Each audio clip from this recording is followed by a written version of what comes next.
हर हर महादेव। आप भक्तों को सबका स्वागत है और लास्ट तक वीडियो देखने के लिए पूरा वीडियो आपको देखना पड़ेगा। इस दर्शन 2024 का 77 साल के बाद ऐसा सावन मास आया है, ऐसा दुर्लभ योग आया है कि जिसमें पांचों सोमवार यानी कि सोमवार से शुरू सावन और अंतिम भी सोमवार पर खत्म। और ऐसे स्थान पर मैं आपको लेकर आया हूँ इस समय कि जो बहुत ही दुर्लभ है और जिसके बारे में आपने कभी नहीं सुना होगा।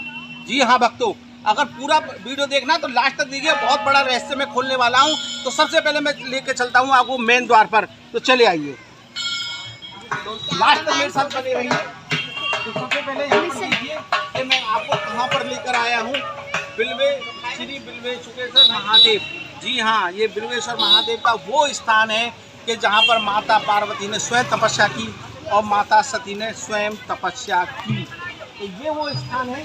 और इस स्थान के बारे में आपको बता दूं कि सबसे पहले दधीचि ऋषि ने ही, जी हाँ, दधीचि ऋषि ने ही माता पार्वती को बेलपत्र के वो 3 पत्ते दिए थे और कहा था उनसे कि दिशा को भूलना ही दिशा को पाना है।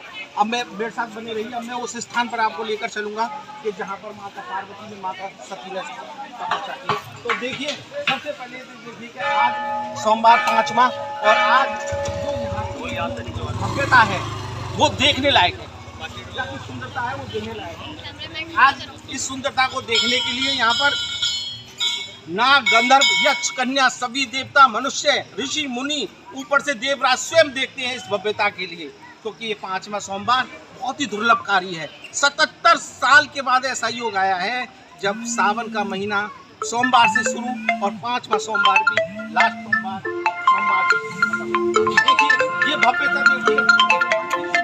पहले यहाँ पे मैं देखना चाहूँगा सभी भक्तों को, लास्ट तक मेरे साथ यहाँ पर देखिए कितनी बड़ी लाइन लगी हुई है, कितनी बड़ी यहाँ पर लाइन लगी हुई है। यहाँ तक पूरा देखिए,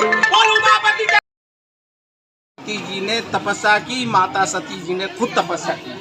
अब मैं आपको ये सीधा कहूँगा कि कैमरामैन से कि सीधे एक लाइन को यहाँ से दिखाते हुए चले और यहाँ की भव्यता को जरूर देखना है, क्योंकि जब तक यहाँ की भव्यता बिल्कुल आपको दिखाई नहीं देगी। कहते हैं कि इस भव्यता को देखने के लिए बड़े बड़े देवता, बड़े बड़े नाग, गंधर्व, यक्ष, कन्या इस भव्यता को देखने के लिए, आज के दिन को देखने के लिए, इस दिन के लिए यहाँ पर आते हैं। और ये सोमवार बड़ा दुर्लभ योग है, मैं अब भी बता रहा हूँ आपके लिए, सोमवार बहुत दुर्लभ है। 77 साल के बाद ऐसा योग आया है। मैं आपको फिर मैं बताना चाहता हूँ, दधीचि ऋषि ने सबसे पहले बेलपत्री दिए माता पार्वती को, माता सती को, और उनसे कहा कि दिशा को भटकना ही दिशा को पाना है।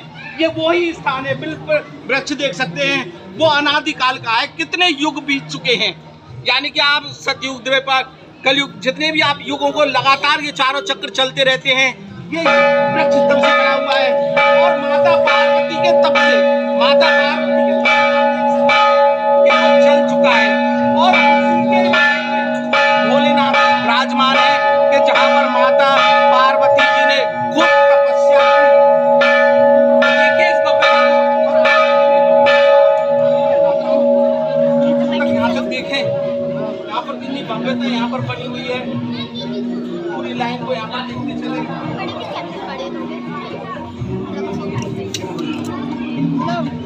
और ये वो मुख्य द्वार है कि जहाँ पर स्वयं भोलेनाथ, माता पार्वती ने जो तपस्या की, माता सती ने तपस्या की, और वो वृक्ष भी अंदर ही मौजूद है, जिसकी मैं आपको बटाई ऊपर दिखा चुका हूँ। वो अनादिकाल से है, अनादिकाल से।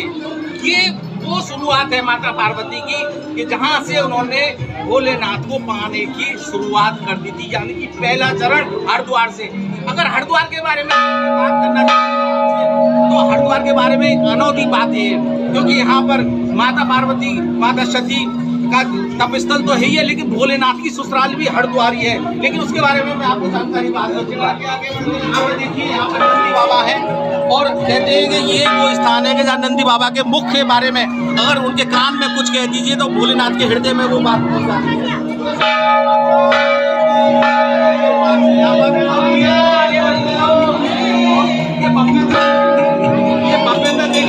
यहाँ पर ये वो स्थान है जहाँ पर माता सती ने स्वयं स्थापित की थी और उनके हाथ की शिवलिंग यहाँ पर स्थापित है।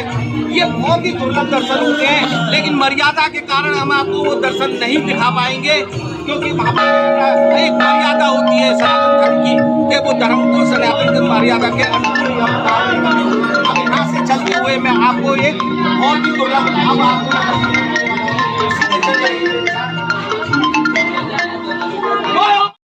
आपको लेके चल रहा हूँ कि जहाँ पर बहुत ही दुर्लभ है, और ये है वो गौरी कुंड स्थान। जी हाँ, ये अब देख लीजिए, ये वो गौरी कुंड स्थान है कि जहाँ पर माता पार्वती ने स्वयं तपस्या की, माता सती ने स्वयं तपस्या की। और मैं जिसके बारे में मैं आपको बताने की कोशिश कर रहा था कि मैं आपके लिए बताऊं कि हरिद्वार का जो रिश्ता रहा है भोलेनाथ से, हरिद्वार का जो रिश्ता रहा है भोलेनाथ से, वो बहुत अनंत काल का है। जी हाँ, हरिद्वार में भोलेनाथ की ससुराल भी है। अगर आप कनखल में चले जाएंगे तो वो आप ससुराल में पहुंच जाएंगे। और यहाँ पर दिव्य दिव्य शिवलिंग उनके रूप में ऊर्जा पूर्जित होते रहे हैं। अगर आप प्रजापति दक्ष की बात करें तो यहाँ पर दरिद्र भंजन और दुख भंजन, यानी कि जब प्रजापति ने अपने घर में घुसने नहीं दिया शादी के बाद, तो उन्होंने कहा कि शमशान में आकर रहो। तो शमशान में अगर आप जाएंगे तो दरिद्र भंजन के दर्शन होंगे, और अगर थोड़ा सा आगे जाएंगे तो दुख भंजन के भी दर्शन होंगे, क्योंकि वो सब गंगा के किनारे पर हैं। और अगर बात की जाए कि उन्होंने घर में जब घुसने के बाद माता पार्वती को जो प्रकृति ने जो झूला दिया था, तो वो दुख भंजन है, यानी कि दुख का हरण किया। तो अब मैं बात करता हूँ यहाँ की, तो ये वो स्थान है। देखिए, गौरी कुंड सब जगह हैं। अमरनाथ में जाएंगे, केदारनाथ में जाएंगे, यमुनोत्री में जाएंगे, और आप अगर उत्तर काशी में भी जाएंगे तो वहाँ पे भी गौरी कुंड है। जगह जगह जहाँ जहाँ शिवालय हैं वहाँ वहाँ माता पार्वती ने तपस्या की है। लेकिन ये द्वार है, हरि का द्वार है। सारे द्वार, सारी तस्वीरें यहाँ से शुरू होती हैं, सारी प्रक्रिया यहाँ से शुरू होती है। ये हरिद्वार इसलिए विष्णु का द्वार, क्योंकि ये द्वार है। तो सबसे पहले जो गौरी कुंड जो तपस्या थी, तो मैं अभी भी बताना चाहता हूँ, ऋषि दधि जी ने सबसे पहले जो बेलपत्री दी थी माता सती को, वो तपस स्थल ये है। माता पार्वती को सबसे पहले बेलपत्री दी थी दधि जी ने, वो स्थान ये है। और उनसे कहा था कि दिशा को भटकना ही दिशा को पाना है। सही दिशा में जब वो बेलपत्री आई तो उनका आदि हुआ, आदि शक्ति का अनुभव हुआ, और यहाँ पर ही उन्होंने वो तपस्या की। और ये अंदर इस गुफा में ही वो गौरी कुंड है, जिसका जल कभी भी बिल्कुल बिल्कुल निर्मल रहता है, बिल्कुल शीशे की भांति रहता है। यानी अनादि काल का ये कुंड है, जिसका हम आचमन करते हैं। यहाँ पर प्रसाद के रूप में मिलता है, और यहाँ पर लगातार भक्त आते रहते हैं, अपने दुखों को हरण करते रहते हैं। अब मैं उस स्थान पर लेके जाऊंगा जो सबसे पहले जो ऋषि आए, और उस गुफा में लेके, पहले तो मैं कहना चाहूँगा कि पूरा दिखाएं, ये पूरा वातावरण दिखाएं यहाँ से। ये गौरी कुंड है, माता भगवती का, माता पार्वती का वो तप स्थल है कि जहाँ पर हर समय एक अलौकिक ऊर्जा यहाँ से विद्यमान रहती है। एक यहाँ पर एक एनर्जी पावर जो होती है पॉजिटिव, वो यहाँ पर हमेशा चलती रहती है। अब आइए मैं सीधा आपको लेकर चलता हूँ। तो सबसे पहले देखिए, प्राचीन तपस्वी गौरी कुंड जल ग्रहण यहाँ से करें। इस जल को ग्रहण करने के बाद शरीर की जितनी नेगेटिव एनर्जियां हैं वो सारी खत्म हो जाती है। इतना अलौकिक जल है, स्वयं माता पार्वती के हाथ का है। और अब मैं आपके लिए उस स्थान पर लेकर चलता हूँ कि जहाँ पर सबसे पहले वो मणि का वो पीठ यहाँ पर बनी, और वो बहुत ही अलौकिक जगह है। तो सबसे पहले ये देखिए, ये जंगल देख लीजिए, इसमें शेर, हाथी, चीता और विभिन्न प्रकार के, यानी बड़े बड़े सांप भी, बड़े बड़े अजगर भी यहाँ पर। और उस समय की बात करूं, कई युगों की बात करूं, कई कल्पों से पहले की बात करूं, तो उस समय का नजारा कितना भयानक होगा। आज के समय पर अगर हम बात करें तो एक समय भी, एक क्षण भी हम शेर के साथ नहीं रह सकते हैं, अजगर के नहीं साथ रह सकते हैं। लेकिन वो अनादि आदि शक्ति थी, उनकी सवारी भी शेर थी। अब मैं उस स्थान पर लेकर चलता हूँ। देखिए, पहले आप बेहद और यहाँ की सुंदर वातावरण आप सब लोग देख लीजिए। अब जैसे ही यहाँ पर आप आएंगे, यहाँ पर वो गुफा आपको नजर मिलेगी कि जो सबसे पहले जो माता की जो इस पीठ की जो जिन्होंने सेवा की, देखिए ये वो स्थान है, देख लीजिए अच्छी तरह से। और ये वो गुफा है, यहाँ पर कुछ क्षण के लिए वो यहाँ पर विराजमान रहती थी।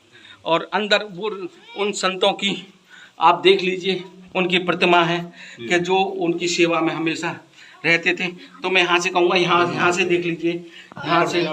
और वो हनुमान जी का वो, और बराबर में अगर आप देखेंगे तो बहुत अलौकिक एक रोशनी सी आपको दिखाई दे रही होगी, एक अलौकिक दिखाई दे। देखिए आप दूर से यहाँ पर देखिए, ये चारों तरफ से बंद है, ठीक है, और कितनी गहरी गुफा है, ठीक है ना। तो मैं बता दूं, अब मैं आपको बताता हूं कि भोलेनाथ का हरिद्वार से कितना बड़ा नाता है। अगर कनखल में चले आए तो भोलेनाथ की ससुराल, अगर थोड़ी दूर चले आए तो वो सती कुंड यहाँ पे हरिद्वार में मौजूद है, जहाँ माता सती ने अपनी देह को त्यागा था।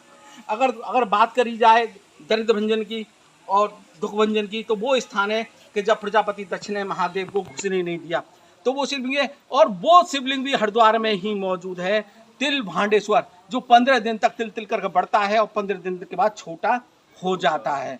तो ये ऐसे दिव्य ज्योतियां, दिव्य अलौकिक ज्योतिर्लिंग केवल हरिद्वार में आपको देखने को मिलेंगे।